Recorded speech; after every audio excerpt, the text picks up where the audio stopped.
So while we wait for Sreeni to join in, I will start upon the webinar. So my name is Leela Prasad Koneru.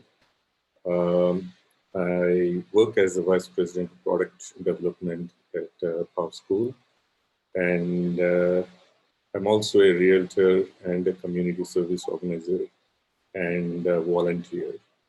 Uh, so before, I live in Folsom, Sacramento area. Before I moved to Sacramento, I was working at Oracle for almost 18 years, and then I started a stint with a startup company, and then I took up a job here in the Folsom. And when I was in Bay Area, I was associated with Livermore Temple, been volunteer there for, and been in the management for many years.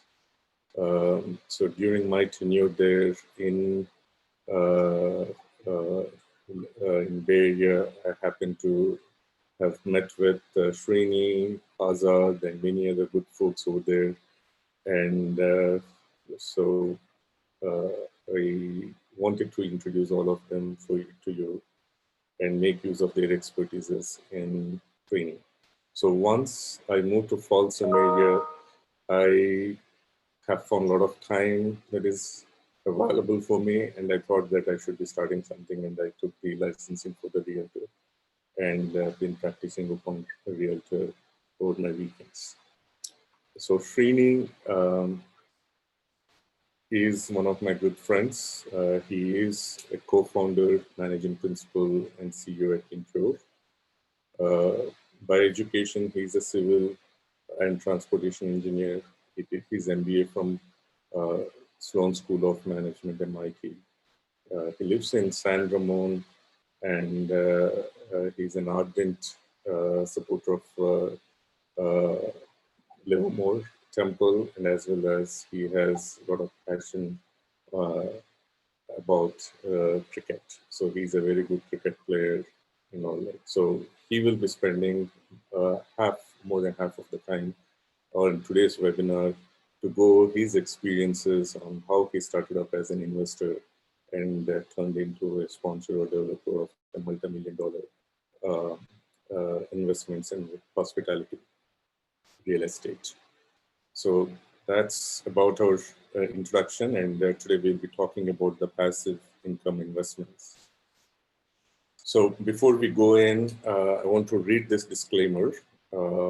This presentation is personal opinion expressed by presenters and is exchange of ideas purely for educational purposes. Nothing presented in this session should be taken as a professional advice to invest, divest, or to take any financial decisions. Please consult your tax financial advisor before you take any action.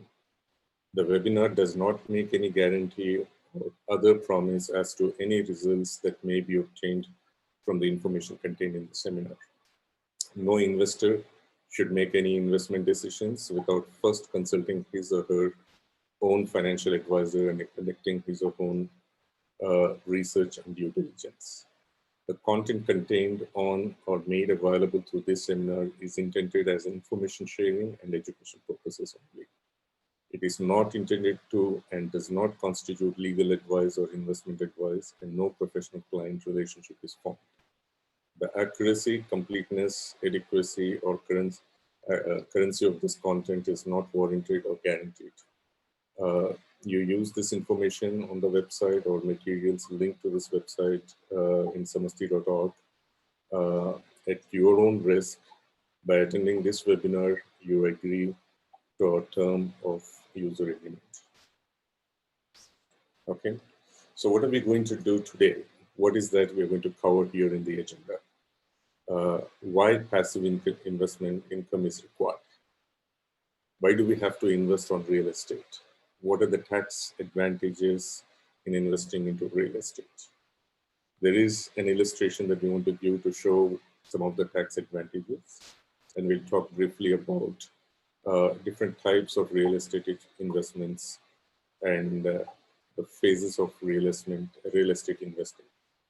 So lastly, Sreeni will be giving the presentation on how he started and his experiences on hospitality real estate investments.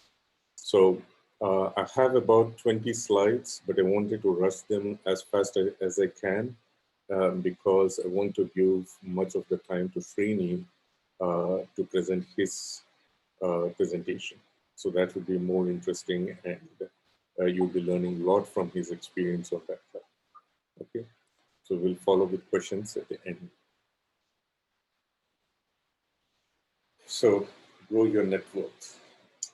I'm sure many of us in this call today are job holders. We work on jobs, and many of us could be working on in the software industry or technology, and not everyone may not be having an opportunity or lucky enough to be employed with Googles or Facebooks or Twitters or companies like Oracle, Microsoft, and so forth. So we all have limited income source coming from our jobs, and pretty much you all must be knowing that whatever we have in the jobs is good to earn the income, but may not be good enough to increase our net worth, to build the wealth. We spend so much time on our job. We start working from 8 in the morning to 5 some, and some we will be going all the way till 10 in the night or 11 in the night, depending upon where your uh, company has their offices yet. And especially for those people who are working in the software industry, it's almost 12 to 13 hours, 12 to 15 hours a day that they spend upon. And no time, and whatever time they have, they spend all on their jobs. But it's imminent that we will have to find some time, and we have to utilize our available time to leverage on and create some income streams that will grow in future and increase our net worth. The reason why we are saying it is imminent, we have gone through various classes, and thanks to Azad and some of the industry experts who came in the last 8 months, 8 weeks, and have given us a lot of classes in every, a lot of information on every segment of the financial plan. And it's very clear that what it entails to be preparing ourselves for college fees, what it entails to be preparing ourselves for retirement. Uh, with all the information that you have gone through in last 8 weeks, it's really, really important that we will have to build some extra streams of some passive income sources. Okay, so what is passive income? According to IRS, earnings derived from a rental property or from any limited partnership or any other enterprise in which a person is not actively involved is called as a passive income. Okay, the sources of the passive income are the rental properties. It could be businesses in which one who does not have to actually participate, something like royalties coming on from books or stock dividends or peer-to-peer lending, anything. Investment, some types of investments in the real estate, and it could be anything over there. Okay, so there are so many opportunities for generating streams of passive income. But today, what we want to focus upon is uh, passive income from real estate investment. Okay, so what are we going to benefit? What are we going to get from investing in real estate? Obviously, collecting rents, property appreciation, tax benefits. There is benefits that you can handle uh, by claiming the depreciations on the property that you have on all, right? And we'll talk a little more in detail in each of the slides going forward. Okay, so let's talk about why invest in real estate. Why should we invest in real estate? Among other options that we have, uh, first thing, real estate option is one of the safest option. Okay, comparing to the stock market or anything else, this is one of the safer options that is available to invest. And second is leveraging.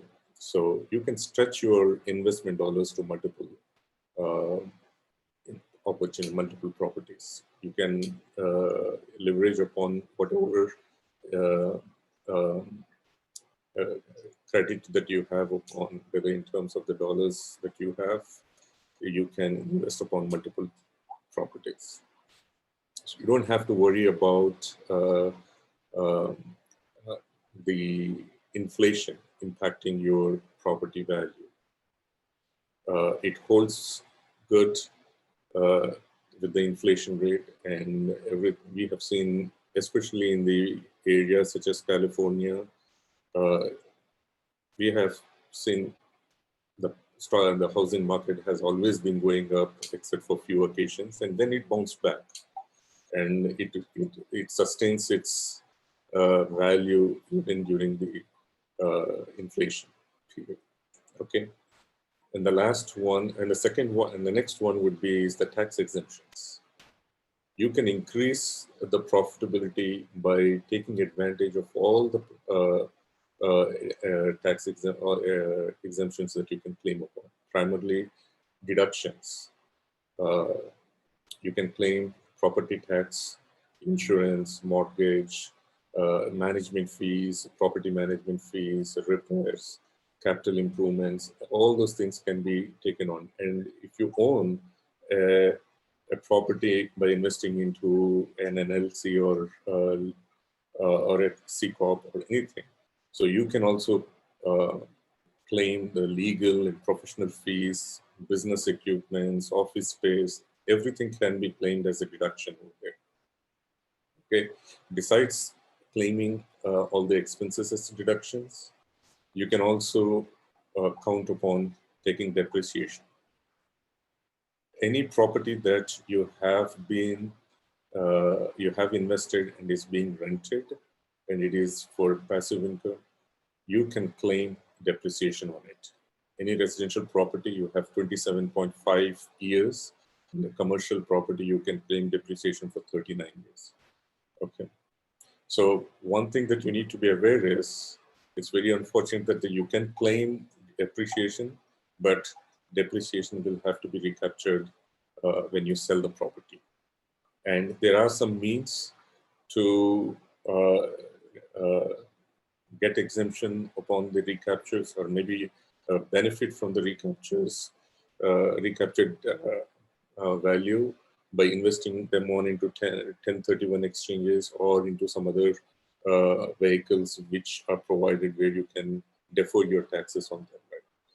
Otherwise, the recaptured depreciated value depreciation could be taxed anywhere up to 25%. Okay. The next important reason why we want to do in the real estate is small capital required for us to invest in it. So maybe a down payment of 20 to 25% if you're buying a property, or if you're investing on something else, then you have a very you can invest upon various different vehicles on real estate with any amount that you have upon, not necessarily to be having upon down payment. Okay. There is no entry barrier into investing in real estate. Skills required to invest can be learned quickly and relatively very simple than any other things. Right? Okay. Um, most important of all, it is going to give a regular stream of passive income. And one of the often heard concerns that people raise is, will the housing market sustain or grow, or will it fall, or will it crash? Will there be a demand? And we all have been here in California for so many years, and we have seen so many cycles of market going up and down and bouncing back and all that. And we all know how it is. Uh, as a realtor, I can give some information over here. Uh, we are in 2020 right now, and in current situation, the market is held uh, very nicely in the real estate market only because of the millennials. Most of the millennials are turning to 29, 30 years, and everyone is now looking on settling and buying houses. If you go to any open house or anywhere, you would see most of the millennials coming with the small babies uh, um, to visit a house and look upon that. So those are the people we have. So every 10 years there is going to be something coming up or something going on, but the housing market continues to remain uh, up. Okay, so so we have enough reasons to invest upon. We have enough benefits that we can claim upon by investing on the real estate. So let me briefly talk about what are the tax advantages of the real estate investment. Okay, we have the passive income, and we can claim them as a pass-through deduction like. So the Tax Cuts and Jobs Act that came recently uh, allows the eligible owners to deduct up to 20% of their rental income from the income taxes. So if you have 20,000, 20% of that is 4,000. So you can deduct 4,000 straight away from your from the income taxes. Okay. So this began and this started in 2019, and this is expected to last till 2025. Okay. So capital gains. So most of you who have been investing in stocks and all may be knowing about what capital gain is. There is a short-term capital gain and there's a long-term capital gain. Properties held for 1 year or less are considered as the short-term capital gains. Tax rate range could be anywhere from 10 to 30%, and the long-term range capital gains are where the property is held for 1 year and above. Okay, the tax rate can range anywhere from 0% to 20% depending upon your tax bracket. Besides the capital gains that you have upon, um, the other advantages that you have is you can defer your capital gains by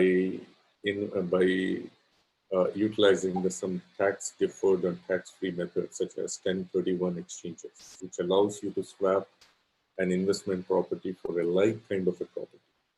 Okay, you make some capital gain on one property, and you can take that capital gain and invest on a like kind property, and you don't have to pay taxable gains. Okay, capital gains taxes. So there are tax-free or tax-deferred retirement accounts like HAS, solo 401k, SEP IRAs, self-directed IRAs, and so forth. So there are some tax-deferred retirement accounts that you can go upon and look, and you can invest upon them. And the third one is the opportunity zone. This was something that came and that Trump has started upon in, I think, into 2017.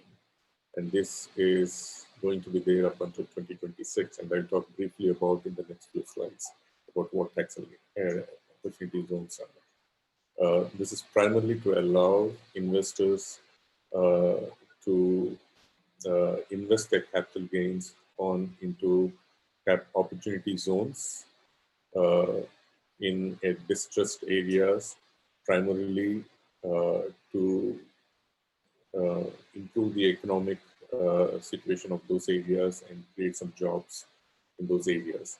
So in return, you will be having, you'll be getting some tax benefits for investing your capital gains in those areas. We'll talk briefly about in next slides. Okay. So 1031 exchange, as I said, like it it allows to avoid the capital gain taxes when you invest that on a like kind properties. There are certain time limits on when you can invest and what kind of properties. Okay. The any proceed of a sale must be transferred over to qualified intermediary uh, that will make sure that you are uh, keeping aside all the proceeds to invest upon in a like kind property. So qualified intermediary is the is an account where you will be transferring your proceeds, and that account is going to be transferring on into a seller when you find a replacement property. Okay. Why do you want a 1031 exchange? Primary objective is to defer the capital gain taxes. Okay. And under what circumstances you would want to be looking on for 1031 exchange? You want to diversify your assets into multiple properties, which gives better returns, or you are looking on for a managed property. You don't want to manage the property by yourself. You want to look for somebody else to manage upon, and you want to invest upon a managed property. So you may want to consider doing a 1031 exchange there. Or you may want to divide your single property into multiple small properties. Or you may want to consolidate several small properties into one property. At that point, you may want to consider 1031. So primarily, benefit that you're going to get upon is the tax, capital gain taxes going to be deferred. And in addition, you will be able to reset your depreciation clock. So anything that you have claimed as a depreciation in your relinquishing property, you can reset that by investing them into the like-minded property. Okay. So how is capital gains calculated? It's primarily the property's original price plus capital improvements minus depreciation. Okay. So if the property sells more than depreciated value, then you have to recapture the depreciation, and there is going to get tax when you sell the property. Okay. So on the recaptured value. What are the timings and rules that govern this 1031 exchange? So both properties must be held for use in a trade or a business or for investment. You cannot use the property for personal use. According to IRS, when you claim a 1031 exchange, it has to be a property for a trade or a business or for investment purposes. Okay. There are two time limits on it. The first is you have to identify a replacement property in 45 days from the sale of the relinquished property. Okay. And it has to be in writing, signed by both you and the qualified intermediary or the seller. Only then it becomes it's qualified for 1031 exchange. And that's the first, you have to do it within first 45 days. And the second limit is the replacement property must be received and exchange completed no later than 180 days after the sale of the relinquished property. Okay, so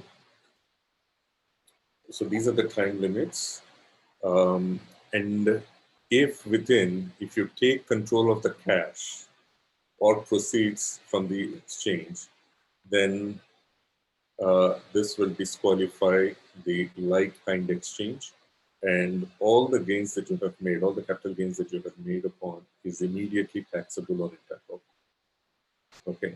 So for that reason, it is advisable to always go through intermediary so that they keep the money and they make sure that they transfer the money appropriately within that time. Okay. So opportunity zone. What is opportunity zone? It allows to opportunity zones are the areas that have been identified by that were identified by the cities. And from the city level, they gave every city. So when Trump came to the power, he asked every state to submit the list of opportunity zones in their state. And every governor have asked every city to give the list of areas where they want to consider them as an opportunity zone. And among that list, they have identified the areas and they have added them into the tax code uh, in the year 2017 on December 22nd. Okay, so in those zones where we invest upon are qualified for an opportunity zone um, advantages benefits. So there is a process for us to invest upon. We cannot just go and buy. You have to open up a qualified opportunity fund, and within 180 days of selling your relinquished property, you should be investing that into the opportunity zone. Only then it qualifies to be getting it. So what it means is all the capital gains that you have earned from your relinquished property will be invested on into a property in the opportunity zone, and they will be deferring their capital gain taxes. So if you keep that investment for 5 years, you will be receiving a step-up basis on your fund by 10%. If you keep that investment for 7 years, you will receive the step-up basis on 15%. If you keep for 10 years, uh, it will take a total of it, entire thing, as it was with the fair market value on that day of the relinquishing the property, is going to be received as a step-up basis. You don't have to pay any tax on the capital gain that you have invested upon it. And more so, any appreciation that you have or after 10 years, your 100 K of investment in capital in the property have raised to 200K. You don't have to pay any tax on the 200K. So that is the benefit that you would be getting upon. So this was started in 2017 with a tenure to last until December 31st, 2026. So the last chance to have gotten this 10-year exemption was December 31st, 2019.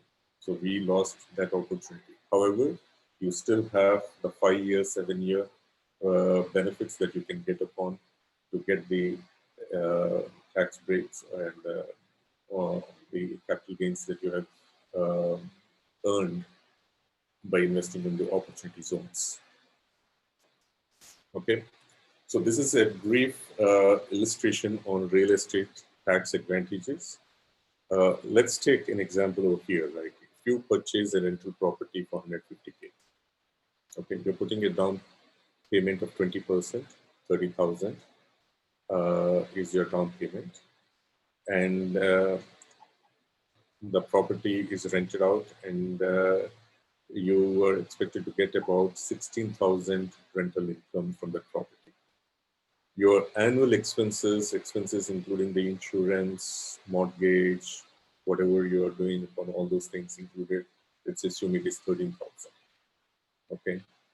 On the 150K that you have invested upon this, you can start claiming depreciation. Your depreciation for that would be is 5,455. So of the 16,000, 13,000 is your expenses, 5,455 is the depreciation, and you have a net loss of 2,455 after taking away the depreciation. Since you are at the loss, you are not going to pay any tax on this income. But in reality, you have received 3,000 as a passive income. 16,000 minus 13,000 is 3,000. That's a passive income. Okay. So this is a simple example to show upon like how to utilize your depreciation and how you can still gain the passive income out there. Let's say that you have some other properties and you have about 20,000 uh, coming in as an income from various other properties, including this. Okay, so remember I said that there was a pass-through act that came up in Tax Act, which is valid up to 2025. 20% of the rental income that you are making upon is automatically taken out as a pass-through deduction, which is 4,000. So the net income that you are going to be taxable on is 16,000. Okay, so you decide to sell this property 10 years later, and obviously there is going to be some appreciation. And in this case, I have considered 200,000 as the uh, appreciation of the same property after 10 years. Okay, so um, the in over 10 years time, I have claimed depreciation of 54,000. And if you sell the property using 1031 exchange, the recaptured depreciation will be zero, because you are passing that to 200k, 150k that you have, and the 50k that you have earned upon as a capital gain, you are passing it to another property. So you are getting a 1031 exchange benefit, and so there is no tax upon that. The depreciation is going to be zero for that. Okay, so there is no recapture depreciation. So in 10 years, what did you earn on it? You have the property appreciation of 50,000. You have net passive income 3,000 per annum. For 10 years is 30,000. And you have net gains of 80,000. Now you take this and roll over into another property. And when you invested 30,000, you got 3,000. And when you go into 80,000 or so, you're almost tripling your uh, passive income. Okay, so this is the benefit that you would be seeing upon. Uh, there are many ways of making passive income in real estate, not just by investing on the rental properties. Okay, there are many different options that are there. One thing that you all have to bear in mind is there is truly nothing that is going to be creating a passive income without having to invest anything or without having to invest anything. Okay, so you have to either invest 9 to 5, or you have to invest some time to at least go and check upon once in a while. Okay, and when you look at the financial aspects, you need to look on whether you are investing for income or whether you are investing to create wealth. Okay, so depending upon how much time you want to put, and depending upon what is your objective, so you can choose various different types of opportunities that are there in real estate investment. Example here, wholesaling. I'll talk about what wholesaling is. If you go upon wholesaling, you put very little time on that. You probably would be putting time for a few days, but you would be making the income, making the earnings that will give you an income, but it is not going to create wealth for you. Okay, so if you go all to this way towards the long term, so you are investing something in a joint venture, or you're investing something on a multifamily or any um, hospitality related or in office related or anything that you're doing. So, and keeping them for long term. So you're building wealth on it. Okay. So we'll talk about some of these things like rent to own, private lending, Airbnb, and short-term rentals. Uh, um, how much time you need to spend, and what do you get out of that investment? Are you going to be getting a regular stream of income, or are you going to create wealth for yourself? Depending upon various different options that you have here. Okay, so I want to briefly talk. I have few slides over here, and I want to give enough time to Sreeni to present his part. So what I would like to do upon is uh, talk about few important ones and then give the time over to Sreeni. Okay. Crowdfunding is a group of investors joining forces to purchase some commercial properties. It could be apartment complexes, or it could be multiple single-family homes, or it could be hotels, or anything. Okay, um, and which will be providing a steady stream of income over a period of time. Okay, you can start small. You don't need to have 20% down payment for all that cost of that house or anything like. You can start with whatever you have. Very hands off. So there are some experts who are going to take care of all the thing. You would be uh, getting a steady income on that, and you would be having a location flexibility. So you can decide upon where to invest, how to invest, in which area to invest, uh, and all that. Okay. The cons are the smaller returns won't be as high as if you own a rental property outright and you manage by yourself. Okay. So since it is a crowdfunding and a joint venture, there is not an easy way to opt out. Will require some time commitments. Okay. So there would be less control of yourself. Fund managers will make the calls, and when it comes to buying properties or location, whatever it is, so the fund managers who are the experts who are going to make the calls on it. Okay. So REITs, these are like mutual funds that invest exclusively on real estate and uh, give some um, they are they can be exchange traded or non-traded, or can be a private ones. Okay, so the pros are less risk. It mitigates the risk by including large portfolio of properties, and on the cons side, uh, market volatility will be there. So because some of the REITs are exchange tied and depends upon how the exchange fares, so it is going to have an impact upon it. So it will be having low return on investment and so forth. Okay, so I think I wanted to rush more upon um, next slides. What I can do upon is, since it is already 8:45,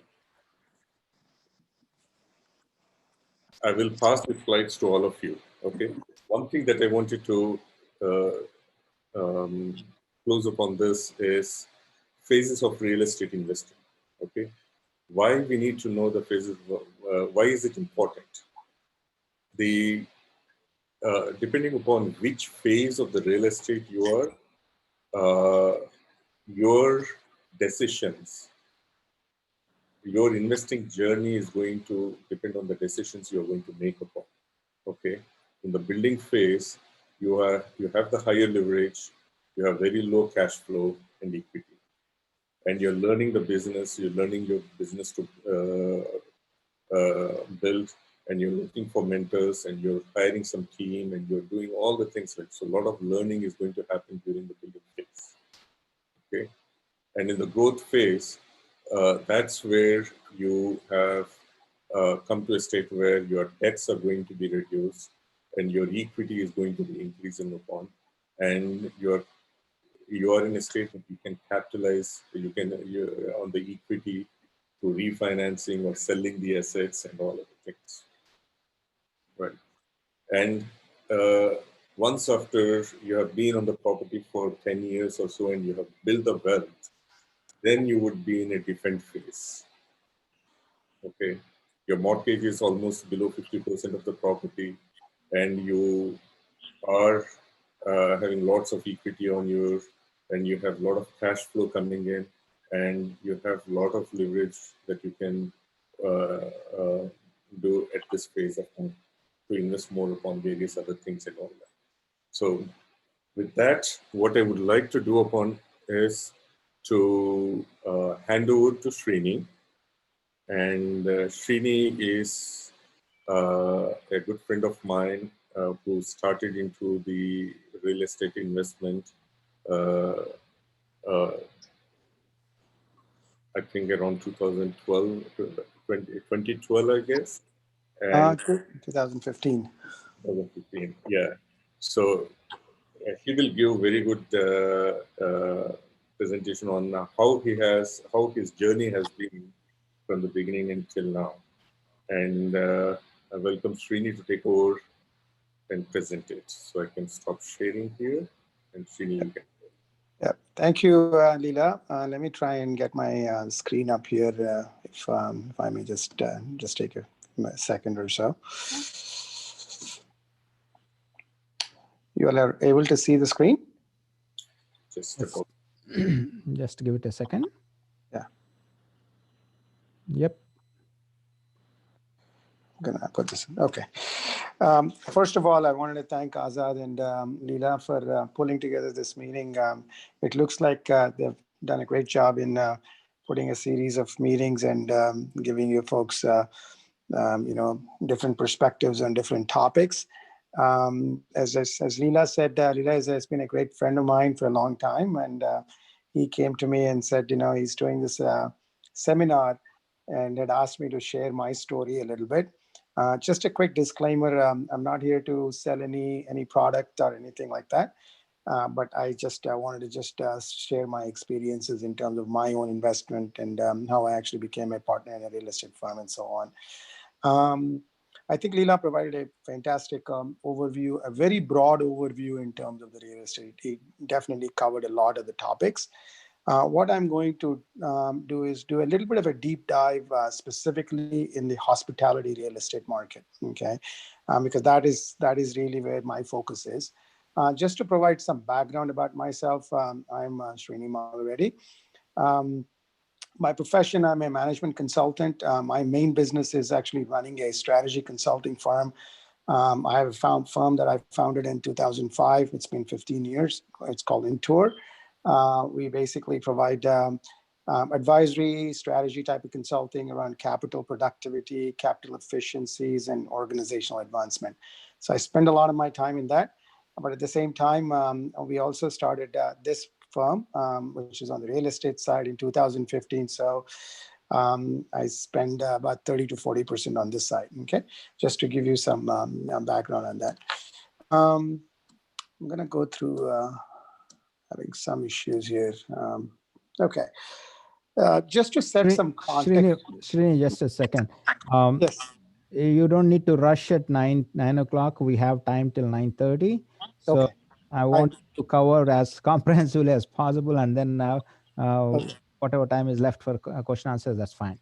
Thank you, Azad. I really appreciate, but I'll be still sensitive and be respectful of people's time.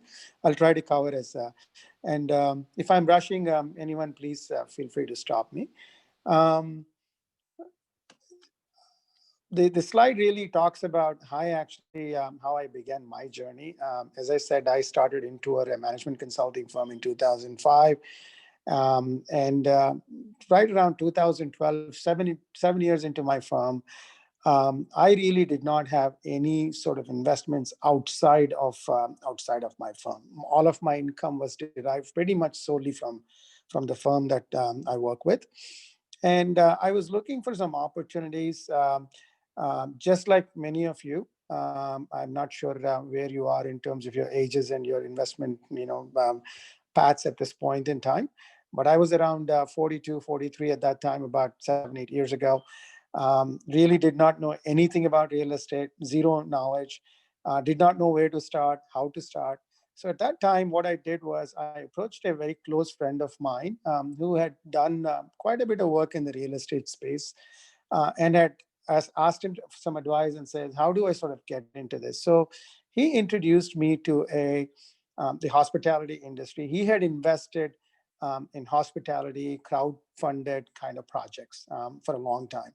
So based on my tolerance, because my tolerance at that time was, I'm not very heavy. I said, I can put in some small amount of money, but I want to make sure my principal is preserved. I don't want to lose money, sort of stuff. So based on that tolerance, he sort of made an introduction to a firm where I could basically invest as a Class B investor. So this firm is called White Waters.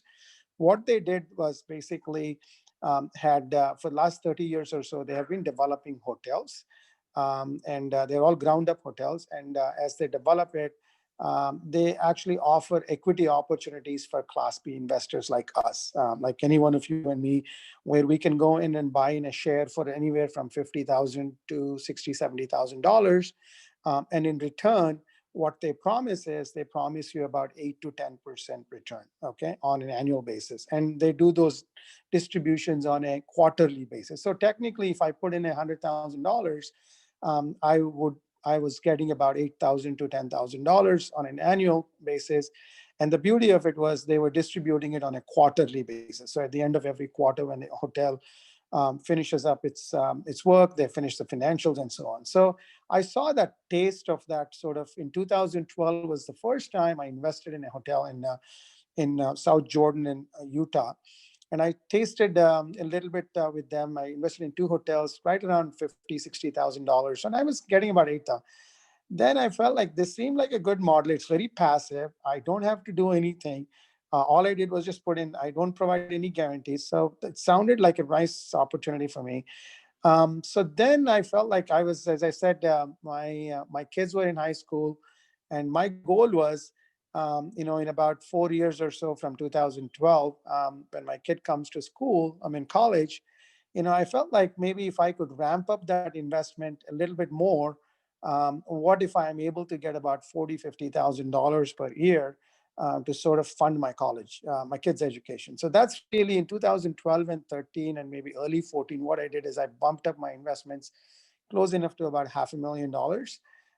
And by about 2015, in most of these hotel investments, I was earning around 8 to 11, 12% per year. And it was generating cash about 40, 50,000. And right, my kid went to college in 2016, and she just graduated. The 4 years, I basically funded most of her education this way. And the reason I'm telling this story for you folks is, if most of you folks are young, think about it this as a great opportunity, right? As Leela said, it's a fantastic time to invest in real estate. And real estate is probably the only investment in the United States that provides an unusual level of tax advantages. And there are many, many tax advantages. We'll talk a little bit about that. So think about, if you're in the 30s, putting away about $20,000, $30,000 per year, they will accumulate to about $400,000, $500,000 in about 10 to 15 years. And if your kids are just about coming for college, the returns that you gain from that, on a recurring basis, you would save them, but then also they will fund your college as kids' education. That's really how I started. Then around 2015, about 3-4 years into it, when I started to see this, then I felt this is really when I felt that why don't I actually sort of move over from the investor side to more of a sponsor side, which is I saw as a Class B investor about 6 to 7 opportunities that I've invested in with the various different firms, and I saw the operating memorandums. I saw how that models work. So I approached the same very friend that I took the advice in 2012, who is actually on the left-hand top side. His name is Rich Pietrafisa. He's my classmate. We went to business school together for our MBAs. So I approached Rich and said, Rich, why don't we actually do this ourselves? So that is really how RPS came about to be founded. And the guy on the right side at the very bottom is my own partner in Intour.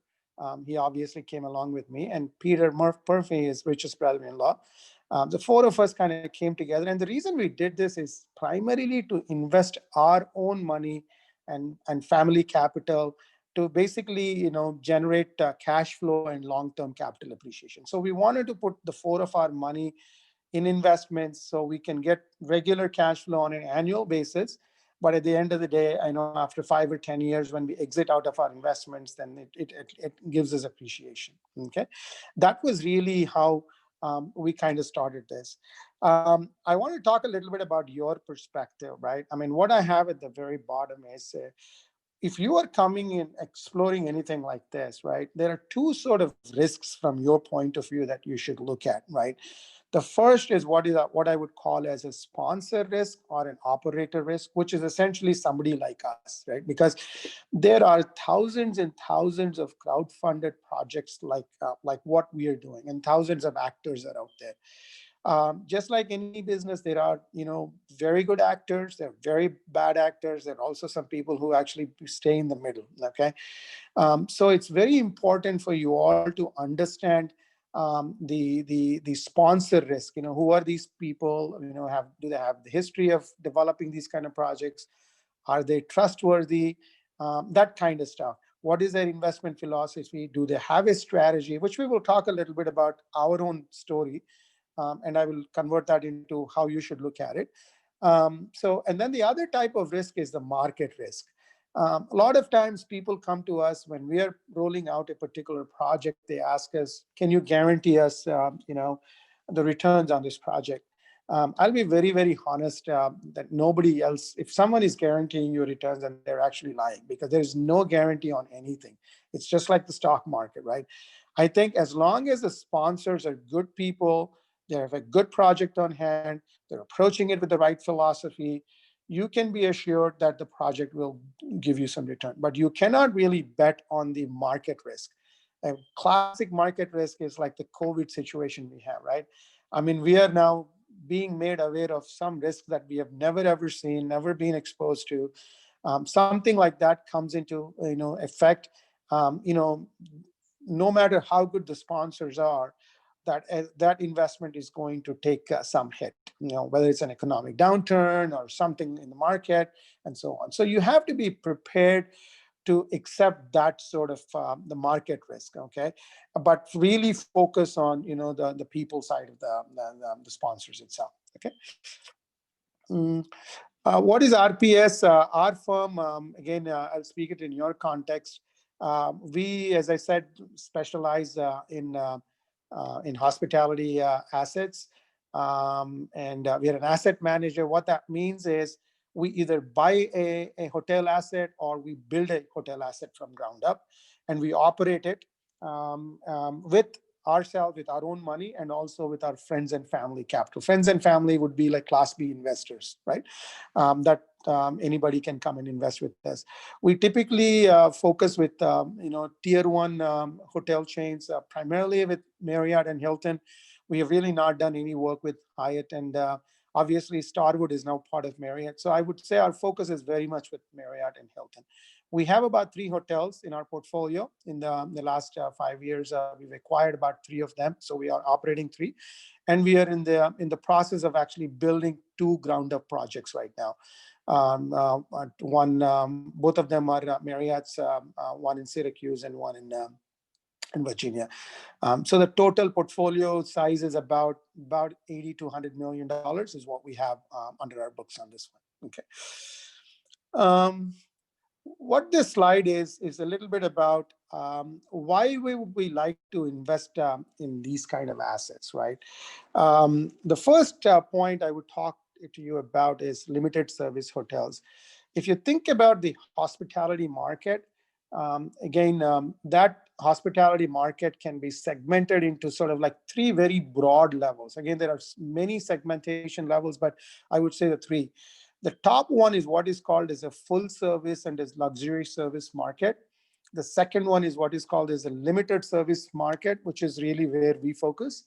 And then the third one is what is called the economy and the budget service hotels. So just to give you an example, if you think of a Marriott chain, the regular Marriott that you go to, that has a full service, full, atrium, big lobby, Starbucks, laundry services, or like a Ritz-Carlton that has a full service, it's called restaurants in it.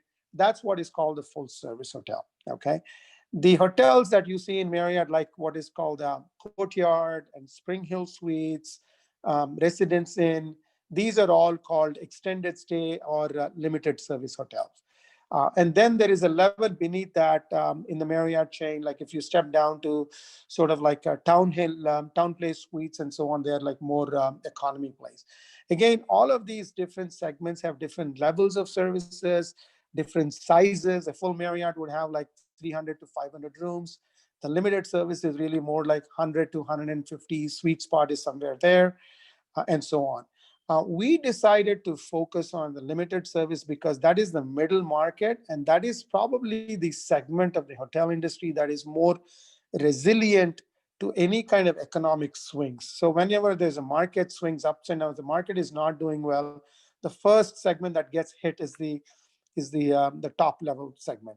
The middle segment is really where the corporate travel is, and also a lot of leisure travel is concentrated in. So that's where. So if you are looking to invest again in a hospitality space, I would recommend looking to invest in the middle market. Don't try and invest in a full service hotel or an economy. Stay in the middle one. Okay. The second point I'd like to make is continuous rental. Why would you all always have lots of choices, right? You can go invest in a crowd-funded real estate project that could be developing an office building or maybe a retail mall. We actually considered those markets as well, but for this one of these reasons, we decided to stay on the hospitality side. The hospitality and the hotel market, unlike the office buildings, which actually have long-term leases that you're locked into, the hotel market is actually flexible in that it actually allows you to adjust with the day-to-day inflation. What that means is, as inflation goes ups and down on a quarter by quarter basis, in a hotel market, we're actually able to adjust the rates up and down. Okay, what that means again is that your rates are going to get higher on an every year basis. Every single year, we're able to raise our rates. It's called the average daily rate of a hotel room. So if I'm selling a hotel room at $120 this year, based on inflation next year, we'll raise that up to 135, and the entire market goes up. All the hotels do that the same. So we're able to raise the rates, and we're able to raise the returns and the revenues and so on. What that means is the cap rate also goes up. I'm not sure if you all understand the cap rate. Cap rate is basically sort of like almost like a return on investment. It is in a simplistic way. It is basically what is called as a net operating income divided by the purchase price of the hotel. Okay, but the lower the cap rate, it's more stable. The higher the cap rate, it's more riskier. But what it means is the hotels tend to be on the higher cap rate, which is around 8 to 10%. They definitely give you more returns, but there's also some risk in there. There's some volatility.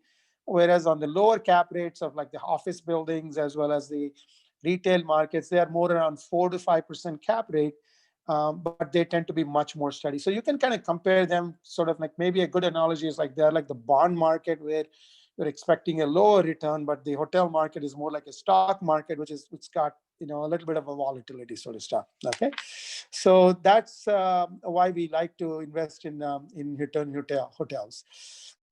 The hotels also provide free cash flow, which means we're able to sort of provide quarter by quarter distributions.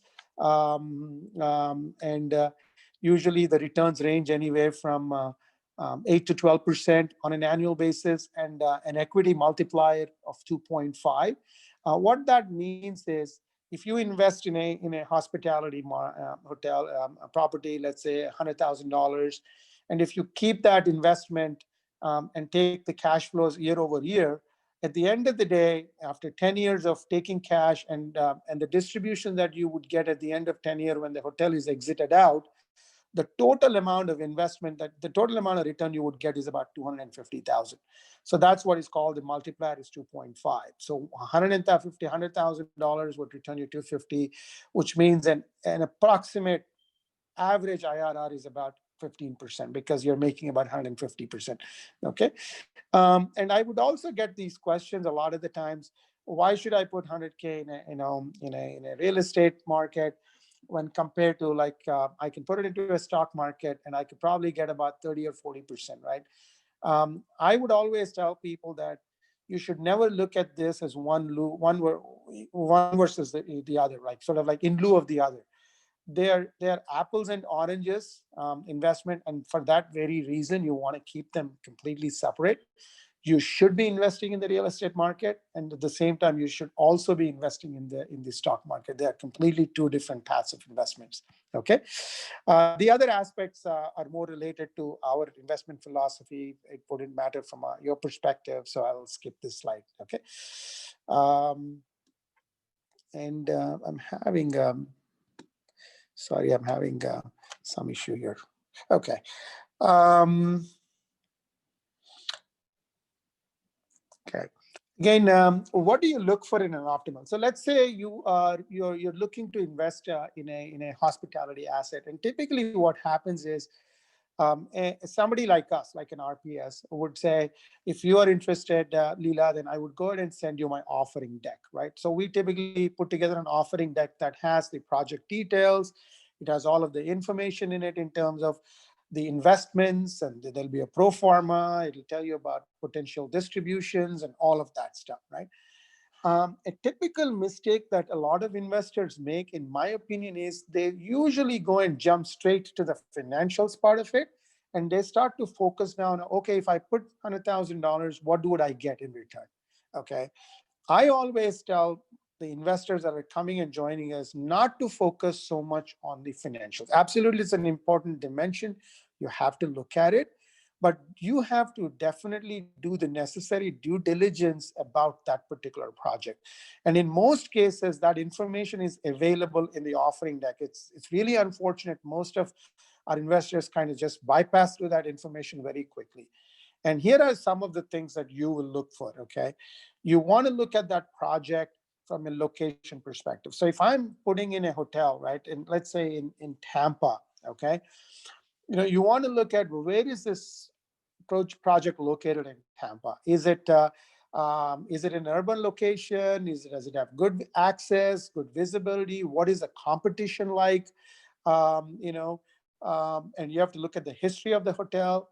And so that is a very, very, very important. So again, in those decks, you will have all of that information in terms of history of that hotel. What is the competition like?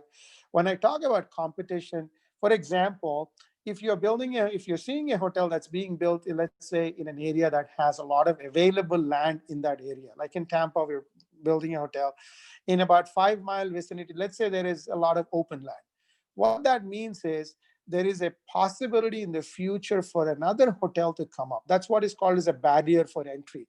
So you want to make sure that there are good barriers of entry on your investment, that nobody else is coming. And if 5 other hotels get built around that same location, then you lose that advantage of that location. So when we go about looking for our asset, we're absolutely looking at barriers of entry, the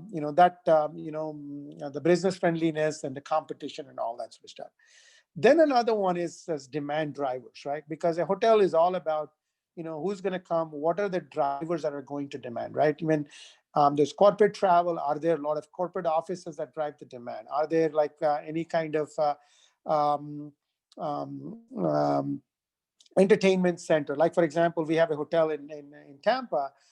We are very close to sort of like a university, University of South Florida. We are right across the university, but we are also very close to the Anheuser-Busch Gardens. So the university drives the weekend traffic, weekdays traffic, and the Anheuser-Busch actually drives the weekend traffic. Okay, so you have to look at sort of like the driver mix. Is there a corporate travel? Is it leisure travel? Leisure travel being like people like us who are going on vacations, right?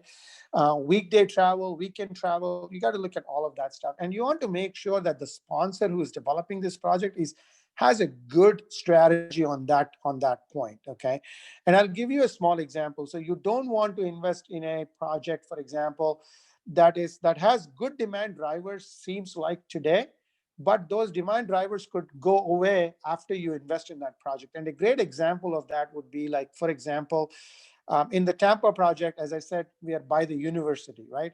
In Charles, we have a hotel in Charleston that is by the airport. So you wouldn't think that the airport or a university would move. They are immovable assets. We considered a hotel in somewhere in South Carolina a few years ago. Great hotel. It's by Southern Pines. It's the golf mecca of the world. That's where the U.S. Masters happened. This hotel was doing fantastic.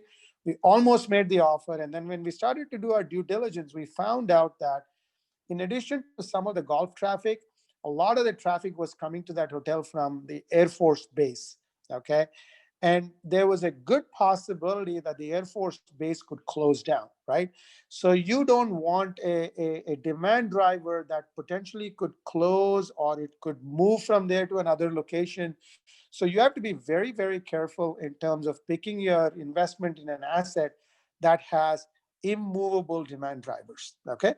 Then there are non-cyclical demand drivers. So you don't want to invest in a hotel or a hospitality that has cyclical drivers. That means they only do a certain business only between like if you go to a lake resort hotel, right? Somewhere in Michigan, right? Let's say there's a great lake resort hotel in Michigan.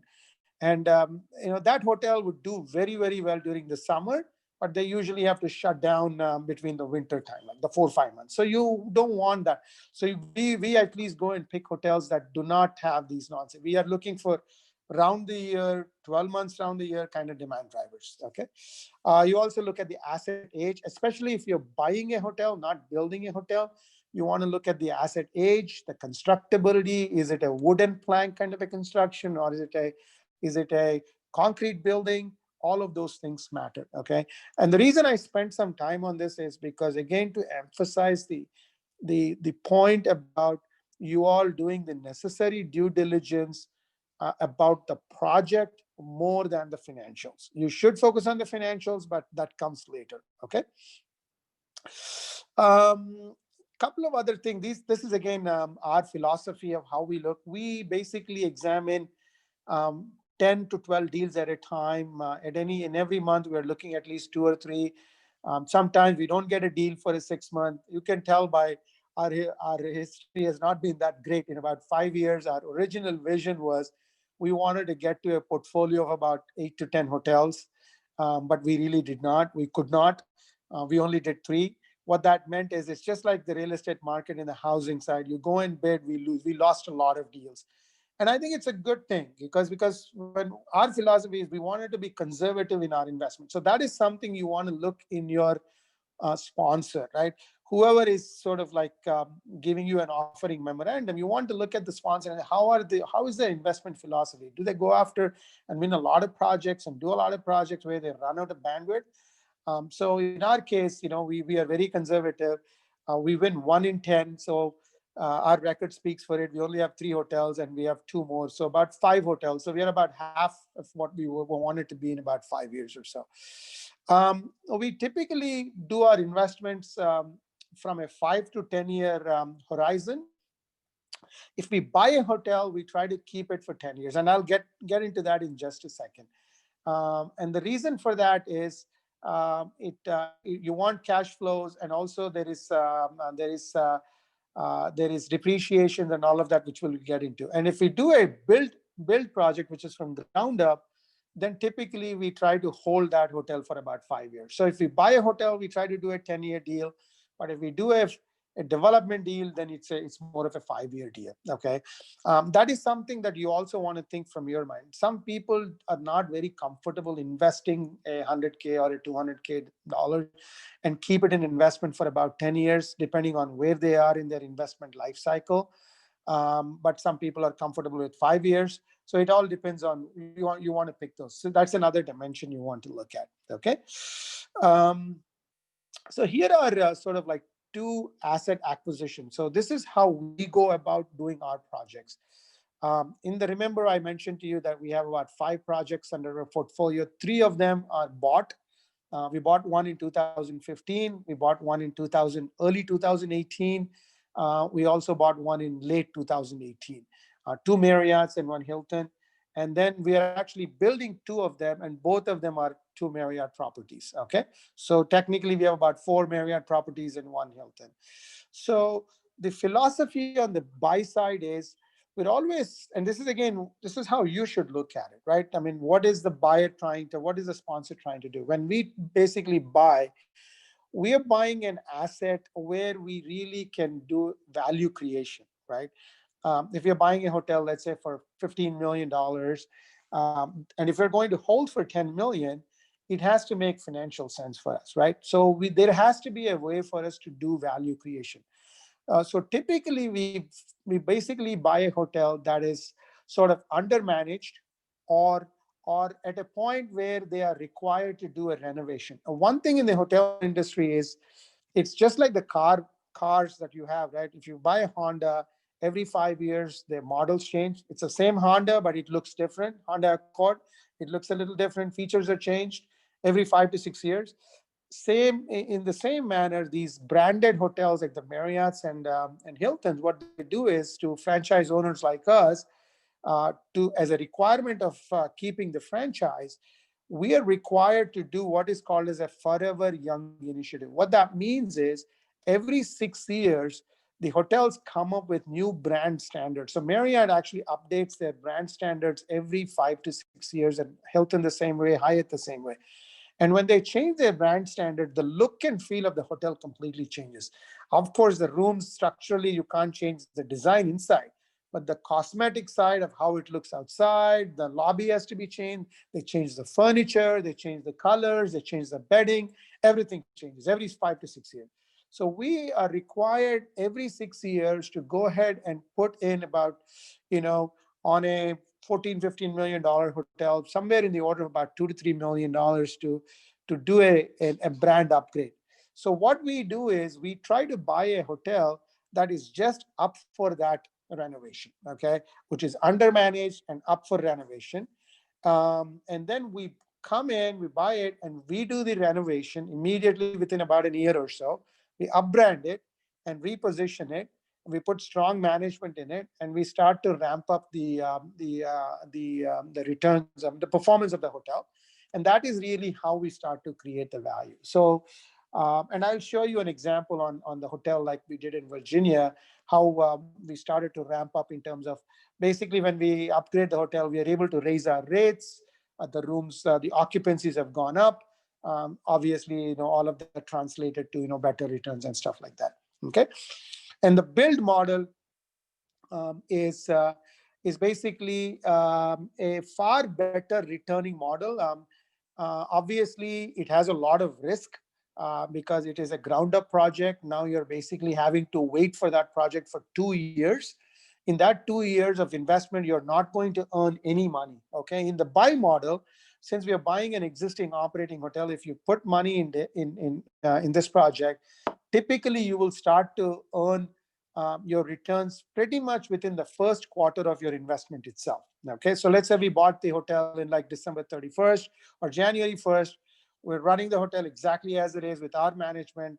We close the financials on March 31st, and we distribute the dividends on that. So you will see at least operations and returns on dividends pretty much immediately on your investment. Okay, in a build model, you won't see any investment for at least 2 years, because typically, the sponsor who are putting out an offering memorandum will tell you that they'll take your money and they'll basically, take about 2 years from a land acquisition, building, and commissioning the asset. And actually, it also takes about 6 months to 9 months of any new hotel to actually get to a place where it is beginning to sort of operate at break-even point. So you're looking at it at least about a 2.5 year timeline before you'll start to see any money trickling in as a return. Now, the difference between the build and the buy model, though, is on the build model. Once you start seeing the trickling, it's a brand new asset, right? Within about 2 years or so, if the hotel is performing really well, it is positioned much better to be sold and exited out compared to a bought asset, because it's a brand new asset, it's performing well, right? 75-80% occupancy, and you can sell it off. So quickly you can recover your returns. So that's why when I said the build model is about a 5-year model, so you invest money, but maybe you won't see money for about 2.5 years. But in the end of 5 years, if we exit it out, if everything works well, the returns are much higher or almost the same as what you would get in a buy model after 10 years. Okay. The buy model is obviously a little bit less riskier model because you're buying an asset that is established, it is operating, and it is running, and the risk is low. You own a piece of brick. Whereas in the bid model, something could go wrong in those 2 years. You could have bad actors, you could have lawsuits, contractor, and this project could get dragged on, and so on, sort of stuff. So there are risks also in that. Okay. Quickly on this one, I would say this is, as I said, a project like ours, right? When we bring a project or anybody brings a project to you all, there are two perspectives. One is the sponsors or the offering memorandum partners perspective, which is what I call the left side, the RPS perspective, and your side.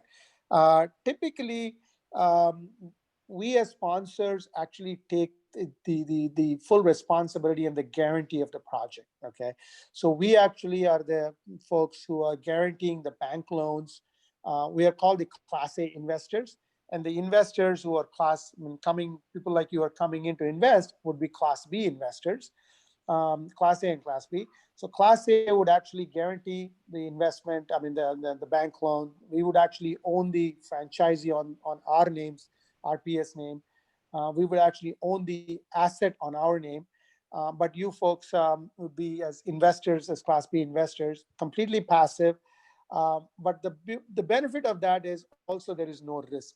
So for any reason, if the bank, we default on the bank or something is wrong with the bank can only come after Class A investors, as we are the controlling stakeholders, or the Marriott franchise also can come and only hold us accountable. The Class B investors are shielded. So from a Class B investor, it's actually a good approach, good place to be in, is to sort of make this as a passive investment, but also do not assume any kind of liabilities that might actually come on the asset itself from a lawsuit and stuff like that. You're completely shielded. Okay, that's good.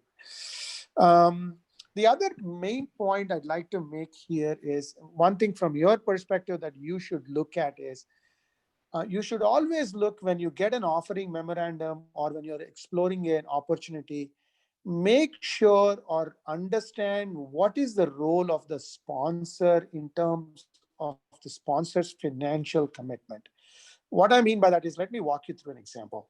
So let's say there is a $10 million hotel. So simplicity's sake, numbers will be easy for us. Okay, $10 million hotel. Typically in a deal like that, about 70% is borrowed. Okay, we're buying a hotel, 70% is debt that we're taking from a bank like Wells Fargo or Citibank. 30%, 3 million is something that we would put in. And we would typically take the 3 million and distribute that into like 100 shares. So that is basically $30,000 per share, right? And we break that down between Class A and Class B. So Class A, which is us, we usually take about 30 to 40% of that. So we usually take about 30 to 40%. So 30 to 40 shares is us, and we open the remaining 60 shares to friends and family. So technically what that means is in the 3 million, we're putting in our own money of about 1.4, $1.5 million, whereas the remaining 1.5 million is coming, or 1.6 million is coming from friends and family like Leela and you guys and all of that stuff. Okay. And that is a very important aspect. You should always look for the sponsor to have their skin in the game. You will see, I can tell you, I have seen so many offering memorandums and crowdsourced opportunities where the sponsors will actually not put that much money. They will put less than 2%, 3%. They will raise a lot of money through crowdsourcing, through a lot of Class B investors. And their commitment is that they will put in a lot of sweat equity, which is their time, in terms of developing the project, and they get compensated for that, and they actually for managing that project. Okay, think about that. In a situation when a sponsor has that much 2% or 1% equity, and if the project is not performing well, then the losses are mostly consumed by the Class B investors, because there is the Class A investors is got very little money there.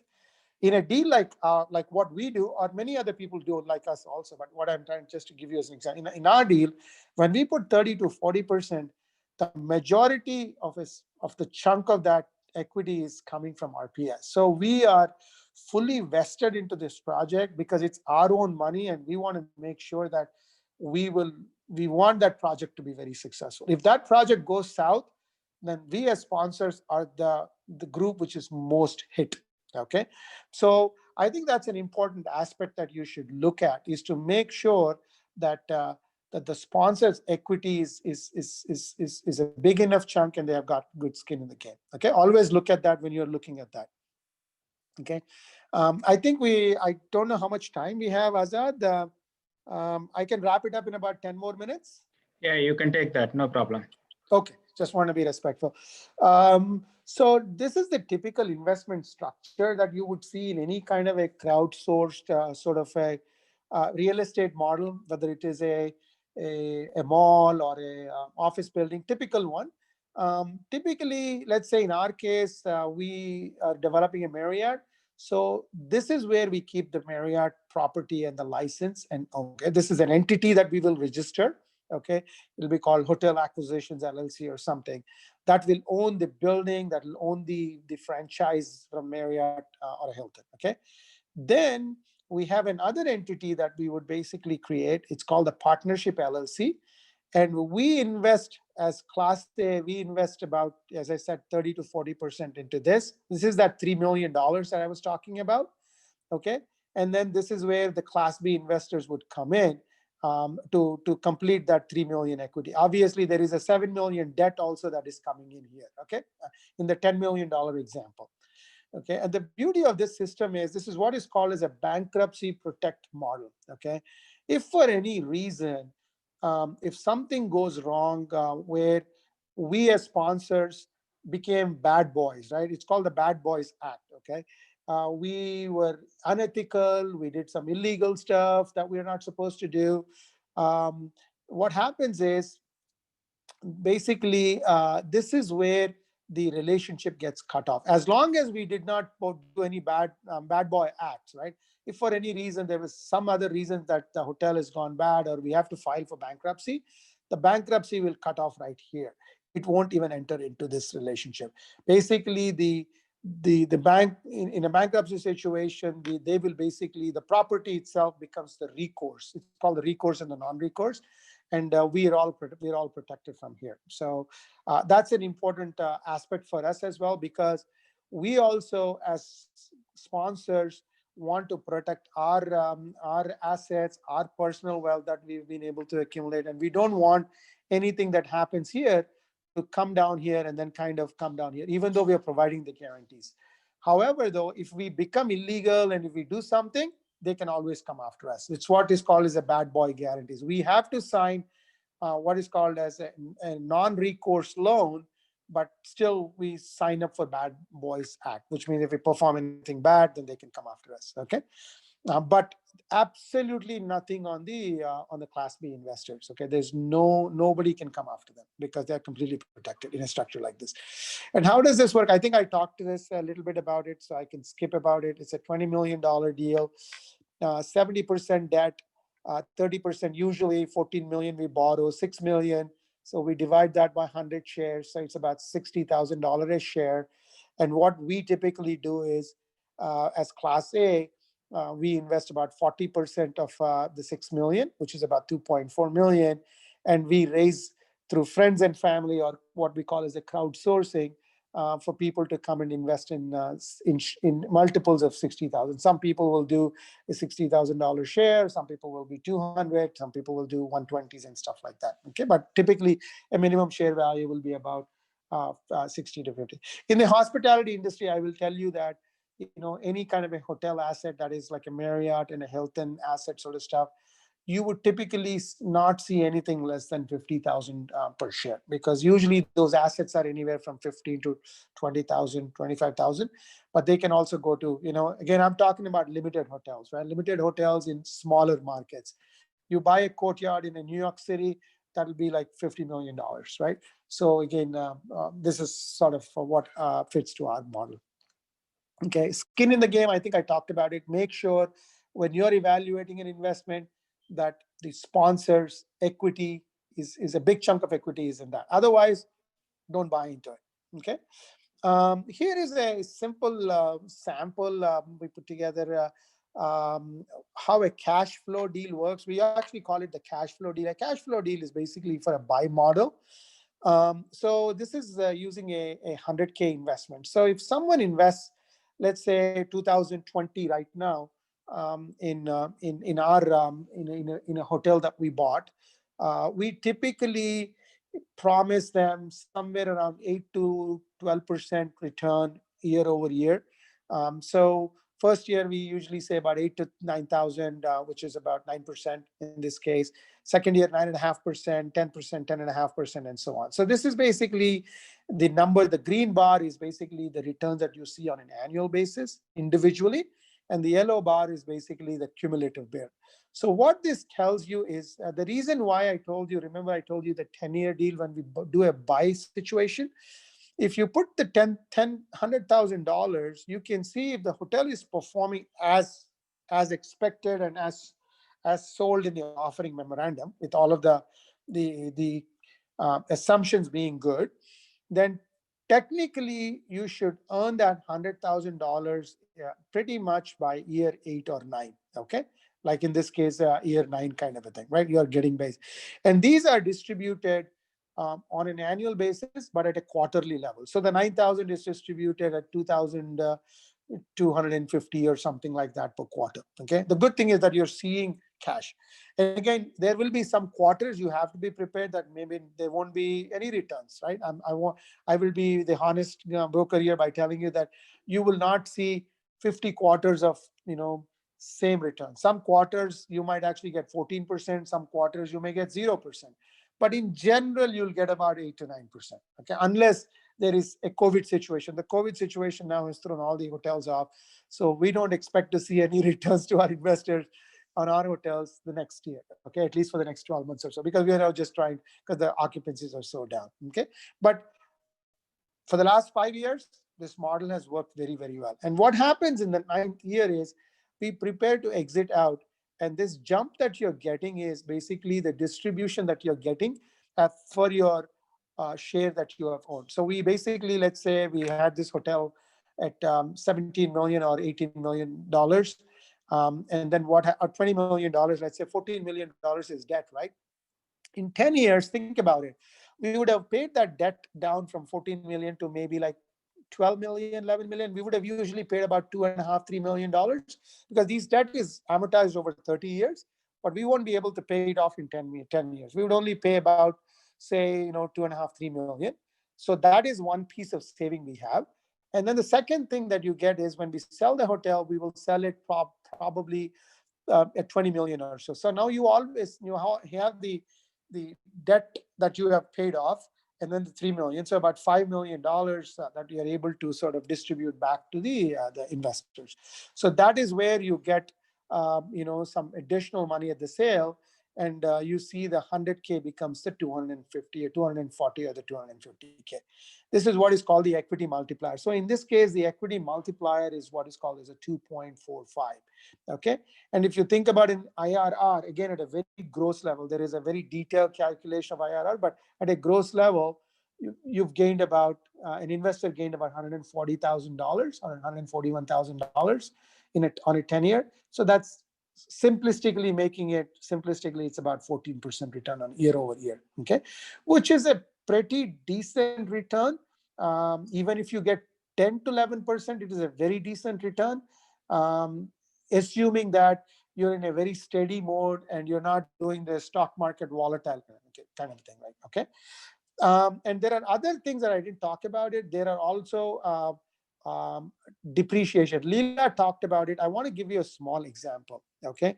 Let's just take this small example. In this case, what happens is when we distribute the 9,500, let's say in year 1, right? Year 1, or maybe the $10,000 in year 2, right? Typically what that is, it's called ordinary income, right? I mean, it's also what is called the passive income that Leela was, it's called the ordinary income. Typically, if you did not have any tax shelter on that 10,000, then you would basically add that to your income, your W-2s and your all the other incomes, and then you would have to pay taxes on that 10,000 as if it is simply an ordinary income, right? If you're in a 30% tax bracket, then you would pay $3,000 of tax on that $10,000.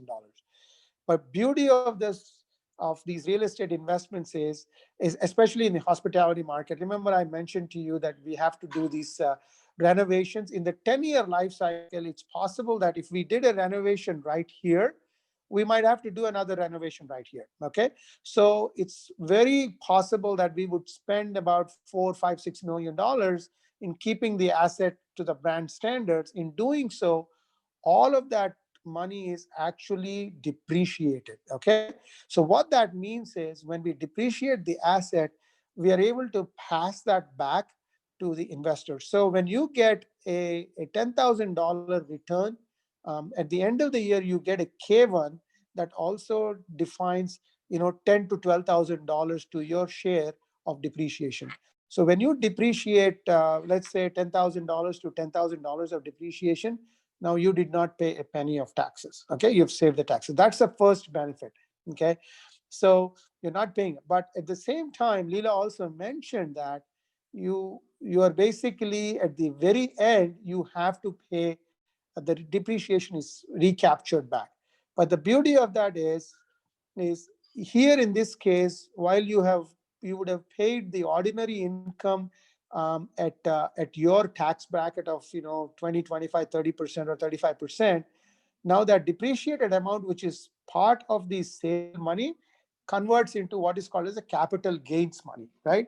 And capital gains money is taxed at 15%. So this $100,000 that you have earned here, if you are able to depreciate all that, if you did not depreciate, you would have paid 30% tax, assuming that you're in the 30%. Now that same $100,000, if you depreciate it, gets added up here, but you would be paying it as part of the capital gains tax, which would only be about 15%. So that is it.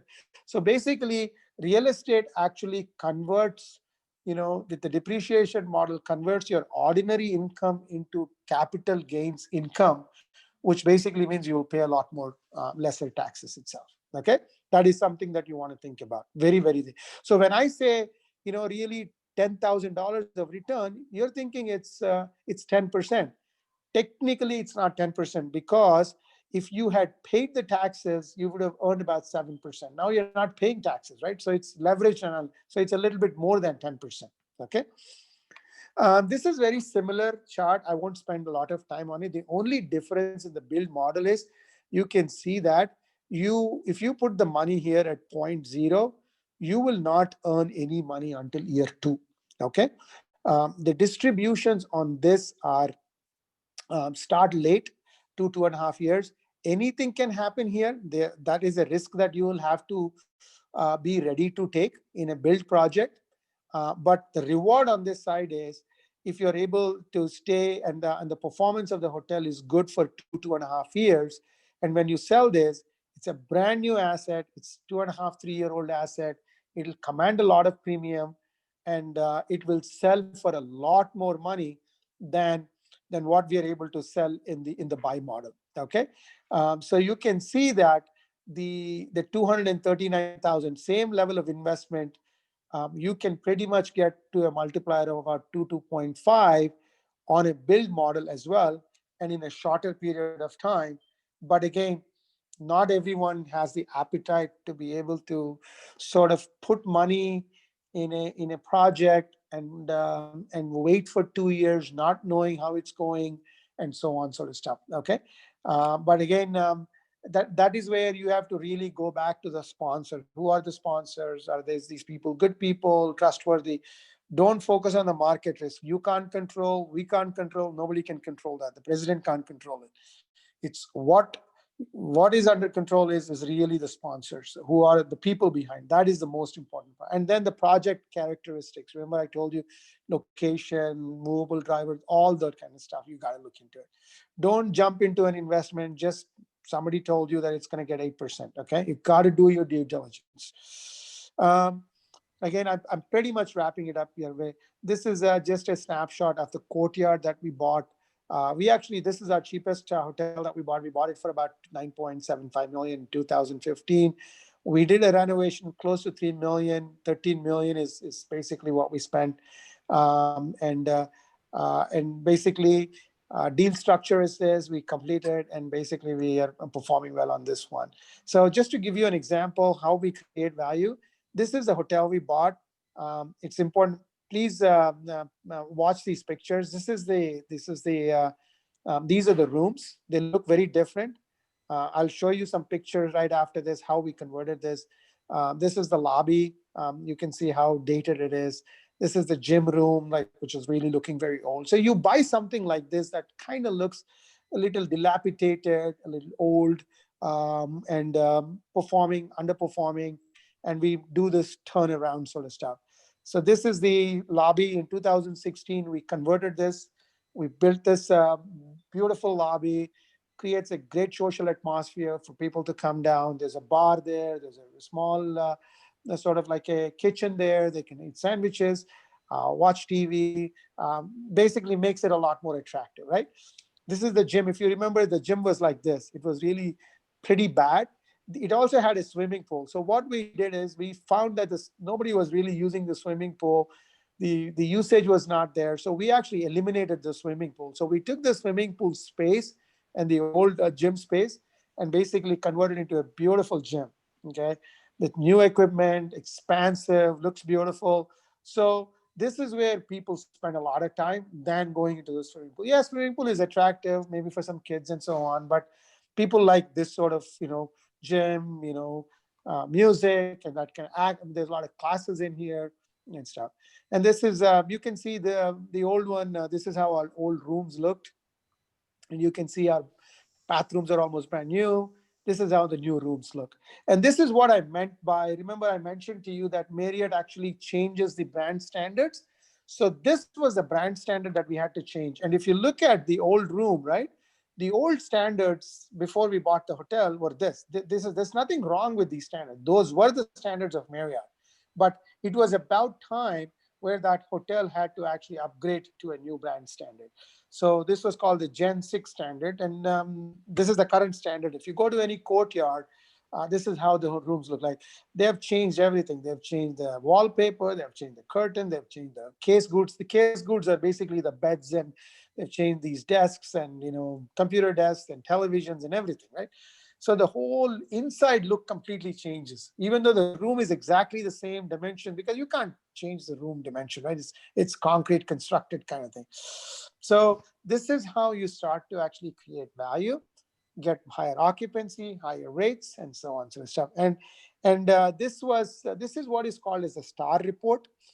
All the hotels, there is an independent agency that actually collects data from all the hotels in the United States, week by week basis, and they distribute back these results to each of the hotel owners. Okay, so this is basically what is called as a comparison of my property versus. So in this case, after we did the renovation, this shows you how our performance was on an occupancy.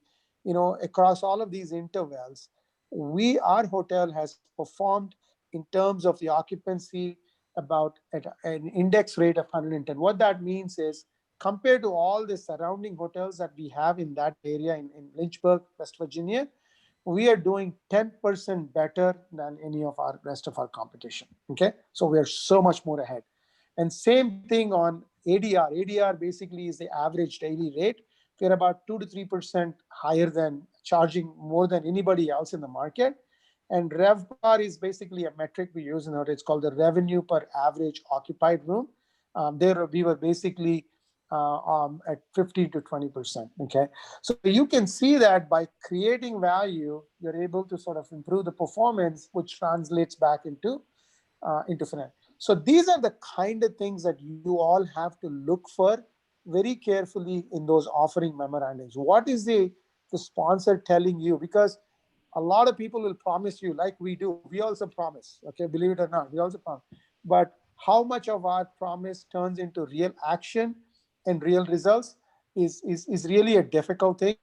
And I think the more due diligence that you do in the offering memorandum, more questions you ask, I think the more better off that you will be in sort of navigating towards a good decision and a judgment on that investment. This is our performance right now. We are actually doing very well on Lynchburg. It's been about 20 quarters. We have not missed a single quarter. Every single quarter, we've been distributing money to our investors. We have about 20, 25 investors, friends and family. Most of them are my cousins, my brothers, and my friends like Leela and all of these people, right? I mean, they're just very close. I think that's all I have. These are some other projects that we are doing. This is a courtyard we own in Lynchburg. We bought the adjacent land. We are now building the Element, which is a Marriott property there. Um, this one. And another thing, maybe I should mention this.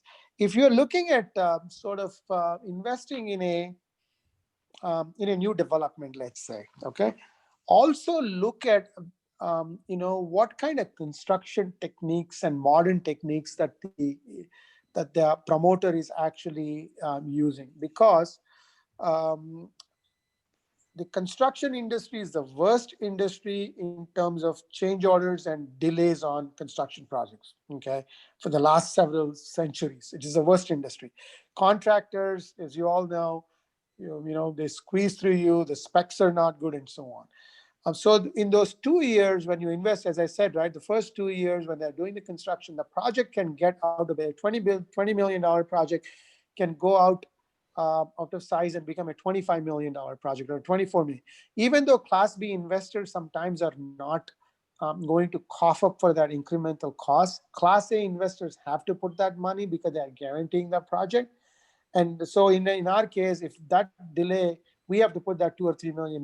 But what we typically do is, if we put that extra money, the catch is, when the hotel opens, there will be clauses in the subscription agreement that basically say that any additional money that we put in, we will be the first one who will take that money out. So that means for another 2 years, you as investors won't see any money. Okay. So now you're getting irritated. 4 years have gone by. I've put my money. This project is oversized. I'm not getting my money, and so on. So one of the things that we started to do is, on the two projects that we are doing, the development projects, we try to reduce that risk of construction and try to come. So we are using modern construction techniques. And then, in fact, Marriott and Hilton are promoting owners to take this approach. So this is, for example, a bathroom that's built completely outside from Marriott standards. Okay. So when we build our hotel, we have is like a plug-in space for the bathroom. We don't build the actual bathroom. Think of a contractor building a bathroom, putting in a new tub, putting in the wash basin, putting the tiles, putting the water plumbing connections, all that. That's a lot of time. That's a lot of money and all that. So what we do is, you bring this modular stuff, and just plug it in. Okay. That takes time away. It's faster construction, less riskier construction, all that kind of stuff. Okay. And Marriott and Hilton's are promoting this. And in fact, for both our projects, we are using this model, and we actually got what is called as key money. Marriott actually gave us about $100,000 to $300,000 of grant money supporting us for doing this kind of a construction approach. And that's a good thing. That's a confidence in an investor, right? So again, look for investors who are forward thinking, who are going to sort of promoters who are forward thinking and will use these kind of concepts to minimize the risk of eliminating the construction risk. Okay, this is another one. Even the walls and all that, it's all basically built by modular stuff. This is another project that this is our second project that we're building in Syracuse. This is actually a hospital. This whole thing is called the hospital. It's called the St. Joseph's Hospital. It's a very large hospital. It's about 450 bedded hospital. And this is a site that we bought right across the hospital, and we're basically building a Marriott. And this is how it's going to be. And it's going to be hooked up with a bridge into the hospital. So the hotel is going to come here. The bridge is going to go straight right here. And the hospital is actually paying for that bridge. And it's a great advantage for the hospital. This is a new concept that is emerging. So the hotels are now beginning to sort of do mixed use projects with other entities. So here, the demand driver for our hospital is, for our hotel, is all of the patients. So this hospital serves about 100 miles of radius. It's very popular for a lot of surgeries. So people who come there for 2 to 3 day surgery, they need some sort of an accommodation. And the accommodation is about half a mile to a mile away, the closest one. So this gives a great convenience. So we're building this hotel to accommodate the patients, all of the people who are going to come, like salespeople, doctors are going to have conferences and all of that stuff. In fact, the patients who will come, we are also creating a check-in center in the hotel itself, and they'll be able to check in into the hospital right in the hotel, stay up there, and then go to the surgery. So look, if you're looking for investments, again, there are thousands of these in the marketplace. Look for these kind of investments, okay? That again are sort of like have new ideas that are hooked up into hospitals or hooked up into a university where the demand drivers are very, very, very solid, okay? This is just a rendering. We're just starting this project, okay? I think that's all I have. I want to be respectful to your time as well. And pardon me if I took a little bit more time, Azad and Leela. No, I think we are absolutely caught on with your captivated with your presentation. Okay, good. Thank you. I'm sure Leela will echo that same sentiment. Oh yeah, definitely. This is really fantastic presentation, I Sreeni. know. No Uh, problem. I wish So we have more time for you to get in there. I know. Thank you very much. But there are a few questions that I have here on the YouTube channel that I want to ask, and we will wrap it up Yeah, I soon. have a couple of them. Leela, you go first. Okay. So the first question, can we show losses every time for rental? It's not something that you're not cooking the books, right? If the loss occurs, loss occurs. There is no restriction upon how many times you can show loss or you cannot show loss, okay? So if the loss occurs, you can show up on it. There is no question on that. I do want to add something on that. I mean, I think Leela answered it correct. When you do get a loss from an investment like this, you can actually keep that loss on your books. Let's say you're not able to offset that loss with some income, right? You don't lose that loss. So you get to keep that loss on your accounting record, as long as you want, up to a point where let us say since this is a passive loss, you can't take this loss against your ordinary income. So let's say, I'm just using a simple example. Someone makes $100,000 of salary. That's their ordinary income. Let's say they have a loss of $2,000. They can't say, okay, now I'm going to deduct the $2,000 because this is a passive income and your regular income is ordinary income.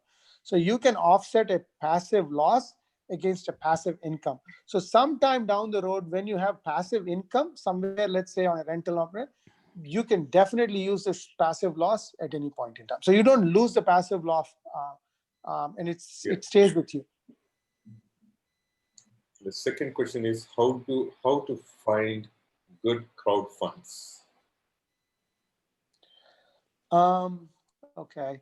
There are lots of sites, guys. I mean, I'm actually happy to send some. There are sites called eshares.com. Again, when we talk about crowdsourcing, right? I mean, there are crowdsourcing that are geared towards real estate projects focused on office buildings, malls, hotels, all of that stuff. So if you go to one of these sites, you will find a variety of projects. And there are many of them, hundreds of them. I can actually try and put together a list, Leela, and shoot that over to you maybe. Yes. That you can distribute at least a few of them. But then also it is relationship, right? In our case, with the 3 projects that we did, we have now built up, I would say, for the first project, we got about 25 investors. Second and third, we have about 70 investors. So it's also word of mouth. All of the second and the third investors came from our first set of investors telling their friends and so on.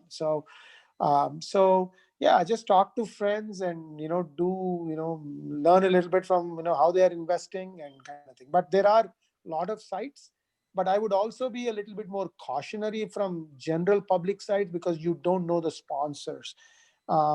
If you're going that path, my recommendation is, let's say if you're thinking of investing 50K, my recommendation is invest 25K. Do half, do small first, get the taste of it, get the feel of it, and then slowly you can ramp it up. So next question, how is tax implication on exit of a leisure investment? Is it considered gain, right? What's the question? How is the tax implication on the exit of leisure investment? I'm assuming this is something that you have bought a leisure investment somewhere in the Lake Tahoe area or somewhere. Okay. and you exit the property, is that considered a capital gain? Can that be considered under capital gain? Yeah, again, that would be a tax question, but again, briefly, I think it will be, again, from my knowledge, it will be considered as a capital gains, because this is not your primary home, right? Um, I mean, if you in California, if you have a primary home, obviously you have up to $500,000 of capital gains that gets waived when you move to another house, and within, as long as you can do that within 3 years of your relocation.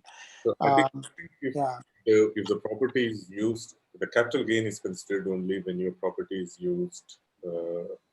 Okay. I don't know the answer for this. Yeah, that's more of a tax question. Yeah. Yeah, I think unless if you are not rolling into a what do you call different real estate investment, then you are taking the capital gains. Okay, the next question is, in case of bankruptcy, is the capital protected for Class B investors? In case of bankruptcy, the capital will not be protected from the investors. No, if there is a bankruptcy situation, let's say in year 9 or year 10, then basically what that is we are basically in insolvency on the project, right? But something had gone so bad that we are bankrupt there. At that point, both Class A and Class B investors, all of us take the same hit. Basically, that means, whatever returns that we would have gotten up to that point is what we would end up. Anything beyond that, we would not get anything. It is I, bankrupt. yeah, I may add. So whatever the bankruptcy court decides, the solvency proceedings will be Yes. first paid to all the debtors, and if there is Exactly. anything left pennies, it will be to the shareholders. That is correct. Yes, that is correct. Yep. Yeah. If the asset is taken off or possessed by the bank, and they sell it, and obviously the first line of responsibility is to service all the debt. If there is any balance, then that would proceeds would come. But yeah. Okay, that's all I have. I have a couple of them here, Sreeni. I Yeah. think one is how do you decide on the valuation of the shares in between, like from year to the time, from the time we invest to the time we exit? Two questions there, actually implicit question. One is, how do you value at any point in time, and do you give opportunity for people to exit halfway? Yeah. It's a great question. It comes up all the time. We basically tell our investors that whoever is coming into the deal, that our operating agreement and subscription agreement pretty much locks them up for the term of the agreement. So we typically do not sort of allow any sort of exit out. There are certain situations. So we tell the investors to come prepared to stay in for the long haul, whether it's a 5-year deal or the 10-year deal. That's number one. Number two, if somebody needs to exit out, let's say in year 4 or year 5, typically our operating agreement has clauses where we can reject that. I mean, typically we don't, because if they have a good enough reason, we typically allow them to sort of exit, as long as we can find a replacement buyer to come and substitute that deal. And the valuation is very, very tough. We have not actually done anything like that, but it will be a simple substitution at that point in time. So if someone basically left at year 3, then we would basically take their capital, obviously deduct some of those distributions that have been made, and kind of come up with a logic to sort of create a valuation there. There is no set formula that we have really adopted at this point. To be honest, we don't have a very good answer for that. Okay, fair enough. So for the quarterly returns, dividends you give, do you give what kind? Do you give any now whatever that form which shows that it has the depreciation into account? Yeah. So basically, what we do is every quarter we distribute. We close around let's say we'll take a January to March timeline. We close around April 20th or so, within about 3 weeks or so for that quarter. We basically do a communication, and we have a portal where we distribute the funds. So automatically, if it's an 8% return, then we basically on a quarterly basis we give them about 2,000 or so on $100,000 investment that goes away. At the end of the year, when the calendar year closes and when we finish our corporate taxes on the hotel in March, we issue a K1, which basically shows the income that has been distributed. And we also, in most cases, pass off a depreciation for them to basically get a tax shelter. In all the hotels that we've had, we've either had construction costs or renovation costs that we've been able to depreciate right away.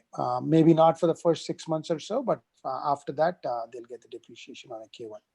And pretty much all of their income has been pretty much tax sheltered so far. Excellent, excellent. So one question from my side: did you do or go into explore into the space of multifamily investments, or are you pretty much stuck on hospitality? We are pretty much. We started off. We wanted to keep our focus. So we as RPS has only done the hospitality. That is really where our sort of knowledge that we have acquired. Everything that I spoke to is really, we continue to learn every single day. We are not still experts at it. Our focus is purely hospitality. However, what we have done is the RPS as a firm, we have actually invested in like a couple of apartment projects in Miami, basically some As big class, apartment. as Yeah, class B? as a Class B investor. Yes, that is correct. As a Class B investor, but somewhere between Class A and Class B. Not exactly but in terms of a preferential return, we have a little bit more better return than what a Class B investor. Because in that building, there is really not a Class B investor. It's only like 4 or 5 investors. The main investor was Class A, and there are about four other partners. We invested as RPS. So we basically took some of our own money from RPS and invested. So we have done that in sort of like that space. But purely from our own offering in terms of giving it to our friends and family and ourselves, we've stayed with the hotels at this point. Excellent, excellent. Good stuff. Amazing. Real estate is the ocean, and we are actually covering this as part of a complete series of different sessions. This is one of the attractive area for a lot of people, real estate and the investments and the wealth we can build here. And I think you have given a solid information. And Leela, you have covered a real broad area and given actually what Sreeni said is a broad understanding of why we should be investing in real estate and all. As myself being in the real estate space as well, I love real estate, no doubt about it. But again, once again, for all the people watching and listening, financial planning is not any one investment. As Sreeni pointed out, it's not stock market, it is not 401k, it is not social security, it's not just real estate, it is not what do you call wealth building with insurance linked products like IUL. So it is a comprehensive approach. That's what we are trying to do here. And I hope we are doing a good job of it. All of you who are attending and who have attended, please do drop a line. Leela, you want to summarize or give any take? Yes. I think so far the classes that we have had, we have covered all spectrums of the financial planning. So the next class is going to be the investment management. We'll be having a class on that, primarily focusing upon the stock investments and all other areas. So that will be the last class. As you can see, these are the last class. That is, I'll be covering that. Yes. And we have been doing this for last 9 weeks, which has been a great journey, and we hope to really cover. Yep. And hopefully have more of these sessions. If there are people who are interested and you want to cover, you want us to cover any other areas or repeat these sessions. Yep. So thank you. you, everyone. Thanks a lot, Leela, for giving Thank this you, opportunity. everyone. Sreeni, amazing. Oh And no, thank you. I really we appreciate the opportunity. I mean, again, I'm still a very novice in this. I'm good at strategy work, my own come, but this is something I'm learning. Happy it's to all, share anything. Yeah. I know, it's So, all like learning from each other. yeah, exactly. Okay. We'll talk to you soon. Yeah. Thanks, everyone. Good luck. Thank you. Thank you again, everybody.